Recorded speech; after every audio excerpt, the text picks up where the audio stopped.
భర్త భార్యను చంపాడు, కానీ అతి కిరాతకంగా చంపాడు. స్వాతి మహేందర్ రెడ్డి ఇద్దరు లవ్ మ్యారేజ్ చేసుకున్నారు. పెళ్లైన తర్వాత ఇద్దరి మధ్య 4 సార్లు గొడవలు జరిగాయి. 1 సంవత్సరం క్రితం అమ్మాయికి అబార్షన్ చేయించాడు. మళ్ళీ గర్భవతి అయింది. మెడికల్ చెకప్ తర్వాత ఇంటికి వెళ్తా అనగానే గొడవ పెట్టి ఆమెను కొట్టాడు. నిన్న ఉదయం బయటకు వెళ్లి సాయంత్రం 4 గంటలకు ఇంటికి వచ్చాడు. ఆ తర్వాత ఆమెను కొట్టగా కళ్ళు తిరిగి కోమాలో పోయింది. ఆ తర్వాత గొంతు నిలిమి చంపేశాడు. బాడీ పార్ట్స్ అన్ని కోసేసి మూసి నదిలో పాడేశాడు. 3 సార్లు మూసి వద్ద వెళ్లి శరీర భాగాలు పడేశాడు. ఆ తర్వాత తన భార్య కనబడడం లేదని మహేందర్ తన చెల్లికి ఇదే విషయాన్ని చెప్పాడు. మహేందర్ చెల్లి భర్త నరేందర్ రెడ్డికి అనుమానం కలిగి మిస్సింగ్ కింద పోలీస్ స్టేషన్లో ఫిర్యాదు చేశాడు. మహేందర్ బంధువు ఇచ్చిన ఇన్ఫర్మేషన్తో మహేందర్ రెడ్డిని అరెస్ట్ చేశారు. ఘటన జరిగిన స్థలంలో పలు ఆధారాలు సేకరించడం జరిగింది.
నేను మహేందర్కి ఫోన్ చేసిన వాళ్ళని అడిగితే వాళ్ళు నాకు ఫోన్ నెంబర్ ఇవ్వలేదు. తీసుకపోతే వాళ్ళని చేస్తారేమో చూడొకసారి చేస్తారేమో మళ్ళీ చేస్తారు.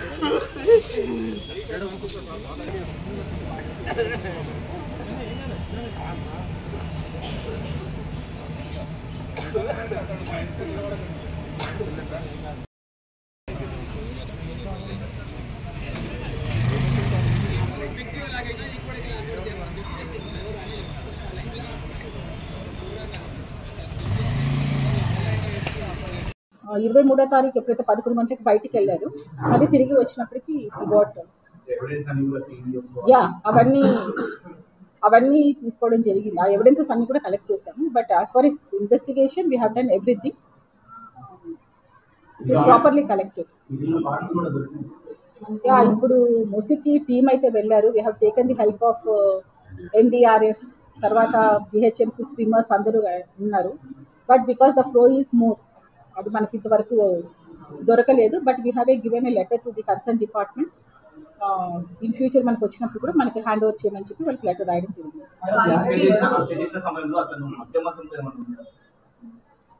మనకి ఈరోజు మార్నింగ్ కన్ఫ్యూజ్ చేశాడు. ఇది జరిగింది నిన్న night. But we have taken all the blood samples and all. We are waiting for the report.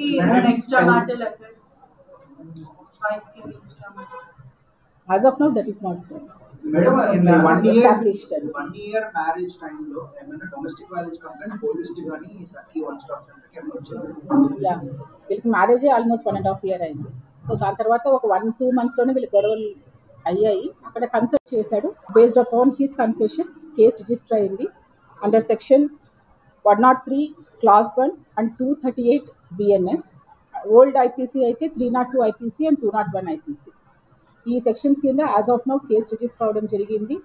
And this case will be viewed as a very serious case, and this investigation will also be done in a fast track manner.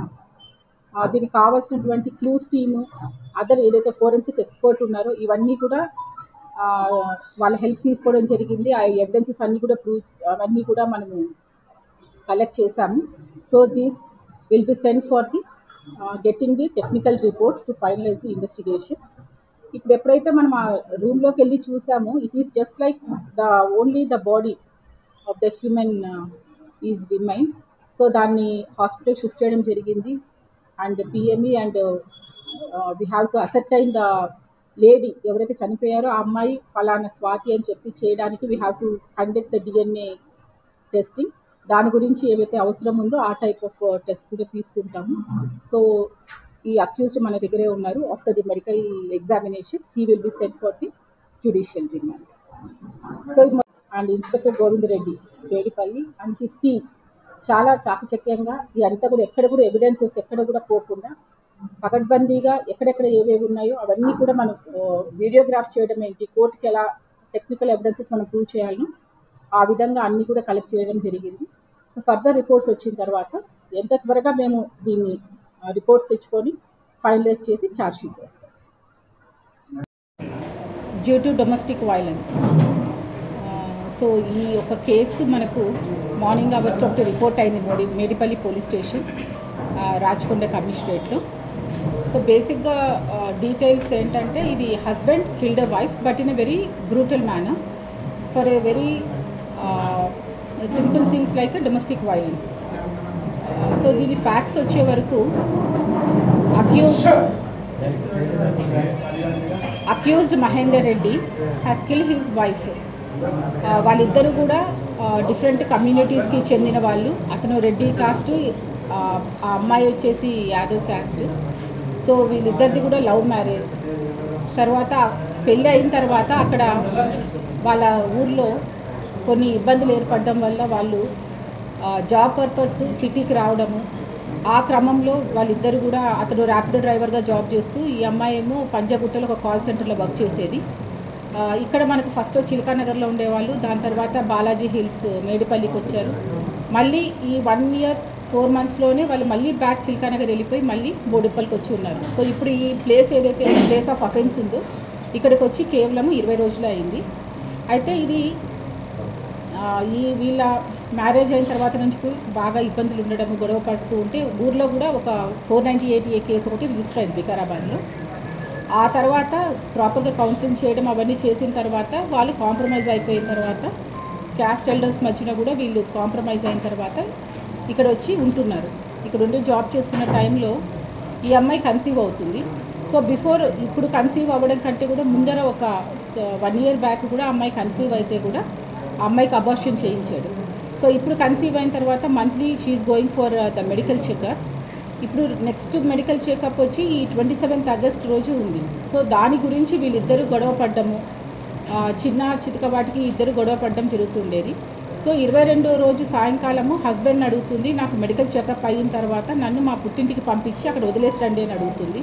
So దాని మీద పెద్ద గొడవ అవ్వడము, ఇద్దరు కూడా బాగా మాట అనుకొని చెప్పేసి ఆ రోజు 22 సాయంకాలము దాదాపు 2 గంటల వరకు కూడా వాళ్ళు గొడవ పడి నిద్రపోయారు.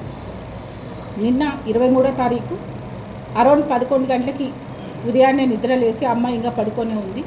ఇంట్లో ఎవరికి చెప్పకుండా బయటికి వెళ్ళిపోయాడు. బయటికి వెళ్ళిపోయి నా క్రమంలో మళ్ళీ తిరిగి సాయంకాలం 4 గంటలకు ఇంటికి వచ్చాడు. ఇంటికి వచ్చి రావడమే అమ్మాయిని బాగా కొట్టేసి స్ట్రాంగులేట్ చేసి బెడ్ మీద వేసేశాడు. So by the time she fell unconscious. ఈ లోపల ఎప్పుడైతే 22 సాయంకాలం ఈయన బయటికి వెళ్ళి వచ్చి గొడవ పడిన టైంలో he has pre planned motive.